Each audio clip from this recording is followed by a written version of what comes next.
Hey guys, మొత్తానికైతే expect చేయండి. బీచ్కి నాకు తెలిసి అంటే దగ్గర ఒక 200 మీటర్స్ కూడా ఉండదు.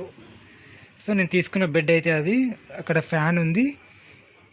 1 డేకి తీసుకున్నారు. అమౌంట్ ఎంత అని లాస్ట్లో చెప్తా. అసలు మీరు ఎక్స్పెక్ట్ కూడా చేసి ఉండరు నాకు తెలిసి, ఇంత లో ఆఫ్ కాస్ట్లో వస్తుందా ఇక్కడ కూడా అని. సో నేను లాస్ట్లో చెప్తాను ఎంత అమౌంట్ ఏంటి అని చెప్పేసి. సో ప్రజెంట్ అయితే ఫుల్ వ్యూ చూద్దాం. ఇక్కడ ప్రజెంట్ అయితే 6 బెడ్స్ ఉన్నాయి, కూర్చోడానికి ఉంది. ప్రజెంట్ అయితే నేను ఒక్కనే ఉన్నాను, ఎవరు లేరు ఇక్కడ. సో లాకర్స్ అవైలబిలిటీ లేదు, అక్కడ కింద కౌంటర్లో పెట్టేసి వెళ్ళొచ్చు అని చెప్పారు. వాళ్ళైతే కానీ ఎవరు ముట్టుకోరంట. సో నో ప్రాబ్లం, ఇక్కడైతే ఏ ప్రాబ్లం లేదు. సో ఎవరైనా స్టే చేయాలనుకుంటే ఇక్కడే స్టే చేయండి. అలానే ఇక్కడ వాష్రూమ్స్ ఉన్నాయి.